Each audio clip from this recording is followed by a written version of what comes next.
السلام عليكم ورحمة الله وبركاته، وأهلا وسهلا بحضراتكم مع فيديو جديد هنقدمه النهاردة.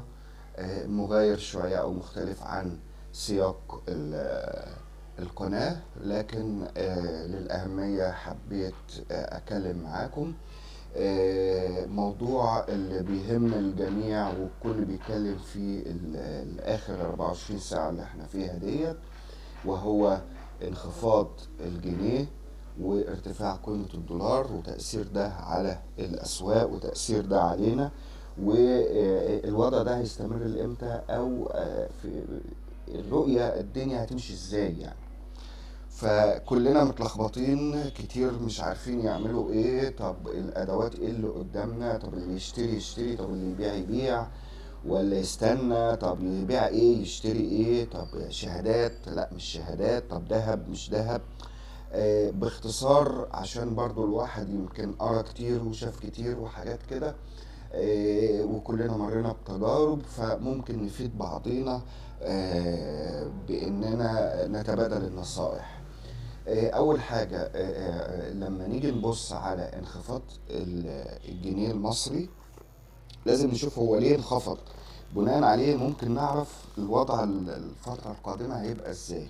النهاردة الدولار تقريبا بيتكلموا بحوالي 18 و45، 18 50 حاجة في هذا الايه المجال يعني، في الرينج ده. طبعا رقم كبير، من 15 60 للرقم ده. ما علينا، المهم هل الصعود ده هيستمر؟ هل هو هيطلع شوية وبعد كده يبدأ يريح تاني زي ما حصل في 2016؟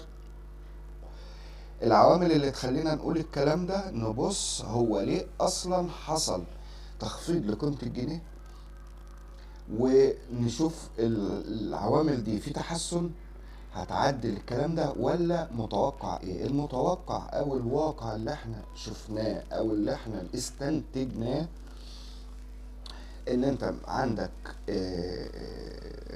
التزامات دولارية اللي هي الدولة لازم بتطلعها كل سنة. انت عندك حوالي 54 مليار محتاج يخرجوا تشتري بهم حاجات وتسدد ديون و الى اخره. وعندك موارد اللي هي سياحة بقى، تحويلات مصريين للخارج أو المهم عائدات قناة السويس والسياحة. المحصلة ده كان جايب حوالي 47 مليار من 54 مليار. انت بتتكلم في فجوة، الفجوة دي لازم تتدبر. طيب الوضع بيقول ايه؟ الوضع بيقول ان على المدى القريب السياحة هتقل. ليه؟ لان انت كان عندك نسبة كبيرة من اوكرانيا وروسيا. طيب السياحة هتقل، يبقى احنا الفجوة دي هتزيد. طيب العائدات بتاعت قناة السويس او خلافه لسه مش معروف هل التجارة العالمية هتزيد ولا تقل. طيب انت عليك التزامات. طيب الالتزامات دي محتاجة دولارات، احنا قلنا في حدود 54 مليار. طيب ال 54 مليار دول مرشحين للزيادة. ليه؟ لان انت النهاردة اسعار الخامات والحبوب واسعار الوقود زادت، فبتبقى متوقع انك تتكلم في 60 65. طب لو 60 65 وفي المقابل انت كان بيجي لك 47، لو وصلوا 40 يبقى انت كده بتتكلم في 20 او 25 مليار فرق. طبعا ده صعب جدا تعويضه. قرار الحكومة انا بعتقد انه صحيح. هي مشكلة وملناش دعوة بأسبابها، وملناش دعوة ايه اللي خلى اقتصادك ما يستحملش الهزة ديت. مش موضوعنا دلوقتي، لان مفيش حد تحت ايده دليل مادي يقول الامدادات او القرار ده متسارع ولا مش متسارع، لانك ما عندكش داتا، حقيقية يعني. كلنا بنحاول نستنبط من اخبار ومن بعض تصريحات، فبتجيب المعلومة منها، لكن الرؤية في الغالب هي دي الصحيحة. لان انت النهاردة لازم تحجم طلوع الدولار وخروجه بره البلد، لانك ما بيجيلكش جديد. طيب انت عملت ده اول اجراء. طب في ايه السبب التاني؟ السبب التاني برضو في الحقيقة هو البنك الفيدرالي الامريكي رفع الفايدة. والمفاجأة ان هم قالوا انهم هيرفعوا الفايدة بمعدل 1.75 خلال السنة دي على 6 مراحل. طيب انت اول مرحلة خلتك حركت 1% فايدة. طب مع كل مرحلة هتحرك بالتأكيد. ليه؟ طبعا انت لازم انوه لحاجة، انت لما هتحرك في المقابل لازم تمتص السيولة، فهتزود فوائد برضه زي الشهادات اللي اتعملت وخلافه. المهم، طيب ليه هو مضطر يحرك؟ لان النهارده المستثمرين في نسبة كبيرة من الاستثمارات المباشرة اللي بتجيلك وتسمى اموال ساخنة، الاستثمارات دي اللي بتيجي في السندات وخلافه بتخش لان عندك عائد فوائد كويس. لو ان امريكا كانت العوائد ضعيفه جدا بالنسبه لهم، يعني يكادوا يكونوا ما بيعملوش فوائد يعني. فلما هو يديله فوائد هناك، طب هو ايه اللي يجيبه من اخر الدنيا يحط عندك فلوس؟ ما يروح هناك ويحط فلوسه هناك وهو هتبقى جنبه يعني. ايه السبب انه يبعد ويروح ويجي وكيل محلي ووكيل عالمي وخلافه وخلافه؟ كل دي رسوم.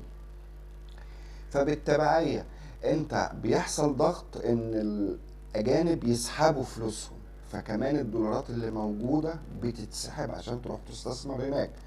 فمع كل زيادة للبنك الفيدرالي الامريكي هيستتبعها انك لازم تزود عشان تديله اغراء اكبر انه ما يسحبش الفلوس دي. مش هقولك انه يجيب كمان، ده كفايه، المهم ما يسحبش الفلوس دي، لان الفلوس ديت محطوطه تعتبر بالنسبه لك مهمه جدا. فلو خدها هتبقى انت عندك عجز انك تدبر له وعجز انك عايز دولارات. بالتبعيه المرشح في الفتره القادمه استمرار انخفاض الجنيه طبقا للشواهد. طيب هل الشواهد دي ثابته؟ لا طبعا. ليه؟ لان انت كل ده حصل بسبب الحرب الروسية الأوكرانية. هي مش هي المسبب الوحيد، لكن هي أحد العوامل اللي سببت تضخم وارتفاع أسعار وخلافه، فنتج عن كده ضغط بتحاول كل الدول تعالج التضخم ده وانهيار لأن الكل بيدور على رفاهية شعبه يعني، فلازم يوفر له تعويض بجهة أخرى. طب الحرب دي لو خلصت على خير، في الحالة ديت العوامل دي ممكن تتغير. طيب الحرب هتخلص امتى؟ محدش عارف. ان خلصت السياحة ممكن ترجع، الأوكرانيين والروس اللي هم نسبة كبيرة من السياحة ممكن يجوا. الأسعار اللي انت ده هيجيب لك موارد طبعا لو السياحة جت. طيب الأسعار الخامات، الوقود، الحبوب وخلافه ممكن في المقابل تبدأ تنخفض تاني وحركة التجارة تستمر كويسة.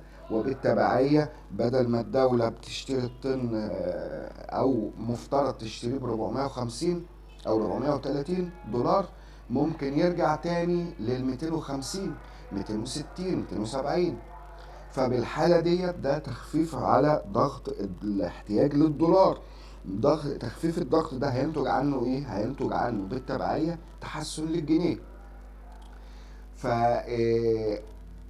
ما دام الامور هتمشي في الاتجاه ان العناصر زي ما هي، يبقى في استمرار للانخفاض لقيمة العملة.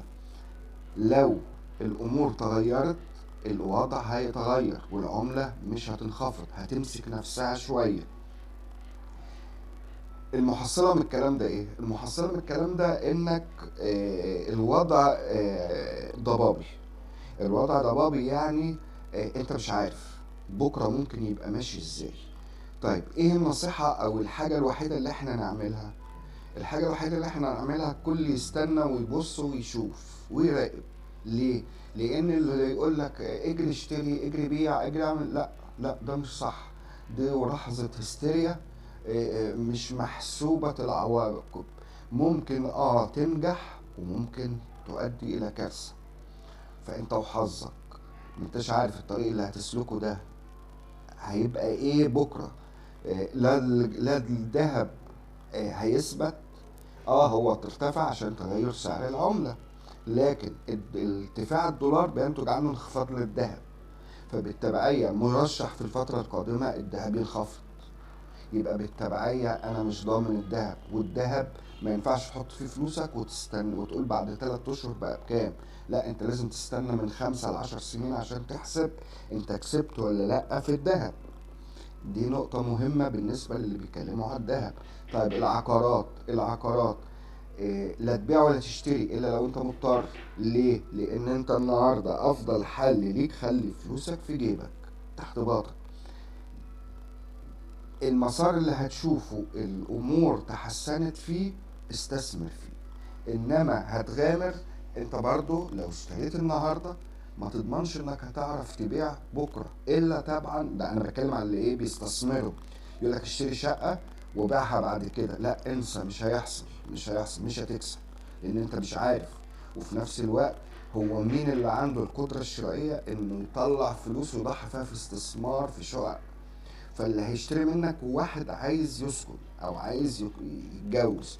طيب كام في المية مطلوب قصاد كام في المية معروض؟ اللي هيدفع فلوس عايز يصطاد. فالاستثمار العقاري برضه مش مأمول قوي يعني في الفترة دي.